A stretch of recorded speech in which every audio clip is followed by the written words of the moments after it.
मी advocate Satish Mulik, Vadgaon Sheri येथील ग्रामस्थ आहे. आपण आता या आखाड्यामध्ये उभे राहिलेलो आहोत आणि हा आखाडा गायरानाचा भाग आहे.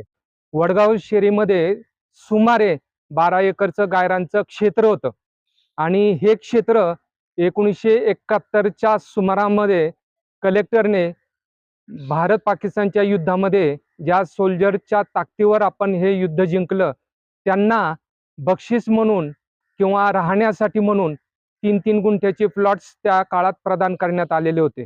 पण दुर्दैवाची गोष्ट अशी की 1971ला 70-80 कुटुंबांना जरी हे भूखंड देण्यात आलेले असले, तरी त्यांच्यापैकी कोणीही या ठिकाणी आलं नाही आणि कोणीही ह्या रेसिडेन्शियल कारणासाठी देण्यात आलेले भूखंड, राहण्यासाठी देण्यात आलेल्या भूखंडाचा उपयोग करून घेतला नाही. गेल्या 5-6 वर्षापासनं या भागामध्ये एजंटचा सुळसुळाट झालेला आहे आणि हे एजंट त्या सोल्जरांना जाऊन भेटतात, ज्यांच्या नावावर सातबारा झालेला आहे. त्यांना विनंती करून त्यांच्याकडनं स्वस्तामध्ये ते प्लॉट घेतात आणि इथं येऊन ते बांधकाम करून जो कलेक्टरचा उद्देश होता की सैनिकांना स्वतःला राहण्यासाठी निवासासाठी हा प्लॉट द्यायचा, हा जो उद्देश होता, त्या उद्देशाला हरताळ फासून हे एजंट त्या ठिकाणी कमर्शियल बांधकाम करतायत. मूळ जे ते 4 ते 5 जे सोल्जर होते त्यांनीच केवळ स्वतःला राहण्यासाठी बांधकाम करून ते या ठिकाणी राहतात.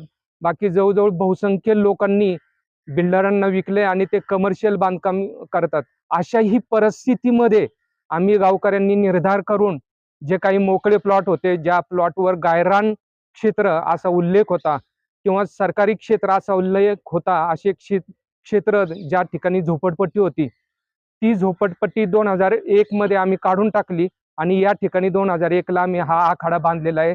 शेजारी तालीम पण बांधलेली आहे आणि 2001 पासून आम्ही शेकडो पैलवान या ठिकाणी तयार केलेले आहेत.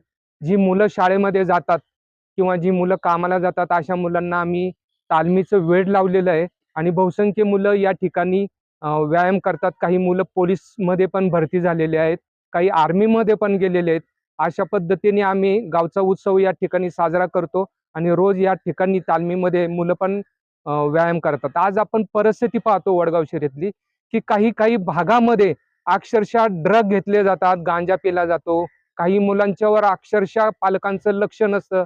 अशी मुलं नदीच्या काठेला किंवा आडबाजूला झाडामध्ये ड्रगचे स्वाधीन झालेले आहेत आणि नशा किंवा व्यसन करतात. अशा मुलांना परावृत्त करायचं त्या गोष्टीपासून आणि त्यांना व्यायामाकडं लक्ष वेधायचं, असं काम आम्ही या मंडळाच्या विठ्ठल रुक्मिणी देवस्थानच्या ट्रस्टमधून करतोय आणि रोज